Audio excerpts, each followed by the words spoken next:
Mesdames et messieurs, vous venez de suivre l'échange entre les deux chefs d'État ici.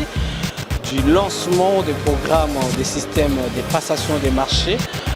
Je voudrais informer les honorables sénatrices et les honorables sénateurs que le Sénat a reçu 2 réquisitoires, respectivement du parquet général près la Cour de cassation et de l'auditorat général. Le premier réquisitoire, venu par sa lettre 1233/RMP V /0219 PGC CAS WB du 27 mars 2025, réceptionné mon cabinet le 28 avril 2025. Le procureur général près la Cour de cassation nous a adressé le réquisitoire aux fins d'obtenir l'autorisation de l'instruction contre le sieur Ningepo Michel, honorable sénateur. Le deuxième réquisitoire, par sa lettre numéro AG, barre 0478/2025, l'auditeur général près la Cour militaire nous a adressé le 30 avril, et réceptionné le même jour, le réquisitoire tendant à obtenir la levée des immunités et l'autorisation de poursuite du sénateur à vie, M. Joseph Kabila Kabange. Ces 2 réquisitoires seront traités conformément à la Constitution de la République et au règlement intérieur du Sénat. Honorables sénateurs et chers collègues, voici le résultat du vote.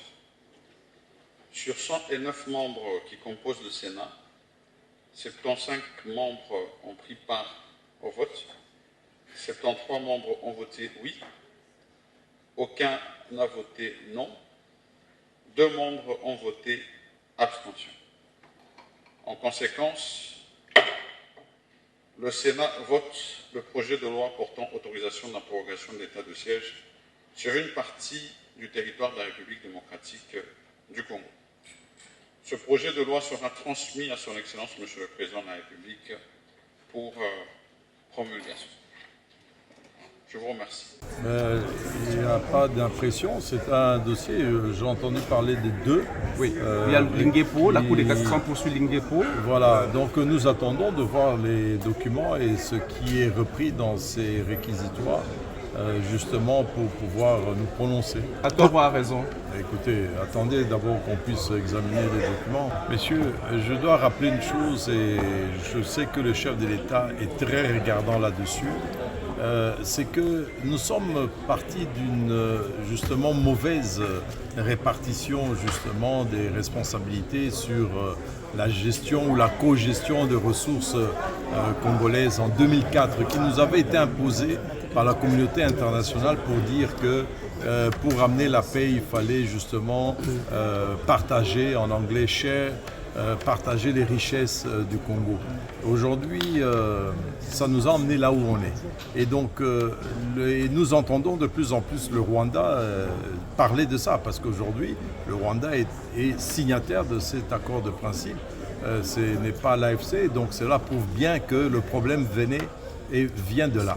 Donc, cela n'est plus à cacher. Et non seulement il y a les questions d'abord, comme l'a dit Madame la ministre d'État en charge des affaires étrangères, la question humaine, elle est la plus importante. Que deviennent nos populations dans ces zones-là que nous connaissons et qui sont aujourd'hui sujets vraiment à la guerre, au déplacement, à la fracture de la société. C'est une société qui est fracturée, l'Est de notre pays. Donc, ce sont des questions pour lesquelles nous devons trouver des solutions, mais nous devons nous montrer capables. Moi, j'ai été là, j'étais président de la commission de la réunification économique lorsque, en 2004, nous avons réunifié le pays. Il ne faut pas que nous soyons distraits. C'est surtout ce que je dois dire, que ceux qui vont négocier, ceux qui mettent les documents et les accords sur la table puissent avoir, et nous faisons confiance au chef de l'État là-dessus, et que ses collaborateurs et tous ceux qui vont participer puissent avoir vraiment la question de l'importance de planifier que le Congo se retrouve gagnant. Merci. Il ne faut pas que le Congo se retrouve perdant. Des sujets qui sont cruciaux, les corridors de développement, les corridors de transport, ce sont des sujets géostratégiques qui, par exemple, comme je le dis, nous ont apporté beaucoup de problèmes avec les pays de l'Est, le Rwanda notamment, qui bénéficiaient de ce corridor de sortie de nos matières premières, dont l'or et